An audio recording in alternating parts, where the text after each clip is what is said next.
نحن نزلنا الذكر وإنا له لحافظون. وقال النبي صلى الله عليه وسلم إن أعظم النكاح بركة أيسره مؤونة أو كما قال صلى الله عليه وسلم. معزز علماء کرام،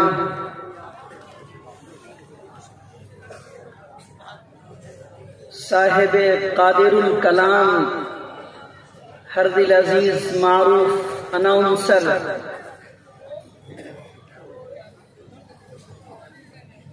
نوجوانوں اور نازک دلوں پہ راج کرنے والے ہردل العزیز شاعر جناب دل خیر آبادی، جس خیر آباد میں ہماری تعلیم و تربیت ہوئی، اس مٹی کا یہ بندہ کیا نکلا،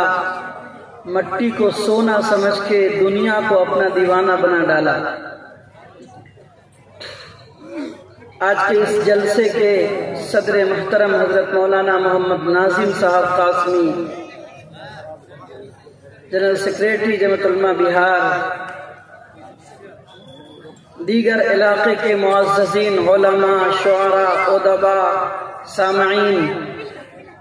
میرے شاگرد رشید ہردل عزیز محب مکرم جناب مولانا تسلیم الدین صاحب مظاہری، دارالعلوم زکریا کے ناظم، ادارے کے سیکریٹری جناب بھائی نوشاد صاحب، ان کے تمام رفقا، اور آپ موجود ہزاروں کے مجمع کے اندر یہاں تشریف فرما نوجوانوں، بزرگوں، دوستوں، بھائیوں، عزیزوں، ہمارے ساتھیوں، ملک کے حالات جدھر جا رہے ہیں، ایسا محسوس ہوتا ہے کہ اب یہ بڑے بڑے جلسے مناسب نہیں ہیں.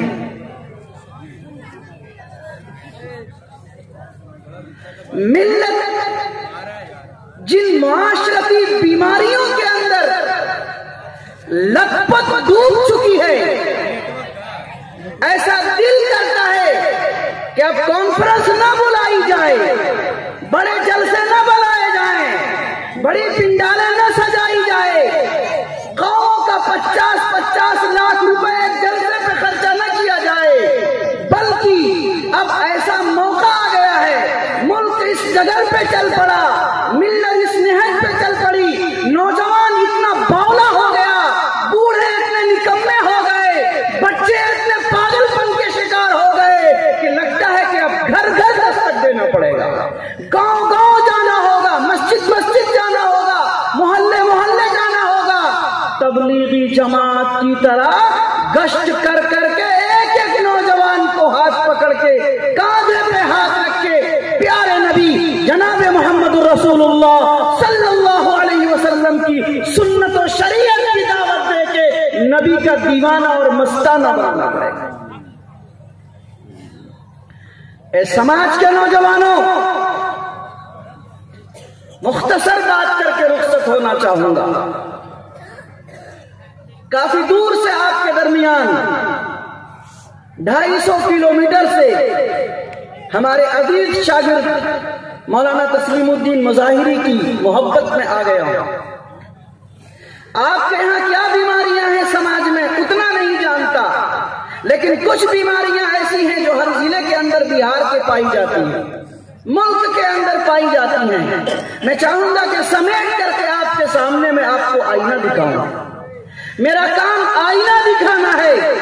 میرا کام آئینے میں آپ کے چہرے پہ جو عیب ہے، آپ کے چہرے پہ جو کالک ہے، آپ کے کپڑے میں جو گرد و غبار ہے، اس کو پیش کروں. اور آپ کا کام ہے کہ اپنے آئینے سے اپنے چہرے کو دیکھ کر کے دودھ جیسا اجلا اور صاف ستھرا بنا لیجیے. باشعور قوم وہ ہے، سمجھدار قوم وہ ہے، وہ لوگ اچھے ہیں، وہ سماج و معاشرہ اچھا ہے، جسے مارنے اور پیٹنے کی ضرورت نہیں ہوتی، حلوہ جیسے حل کی ضرورت نہیں پڑتی، بلکہ وہ صرف اشارے سے اپنا راستہ سمت سفر طے کر لیا کرتی ہے. نوجوانوں، قومیں بدل گئی، لوگ بدل گئے، ملک بدل گیا، حالات بدل گئے، لوگ سونے والے جاگ گئے، بیٹھنے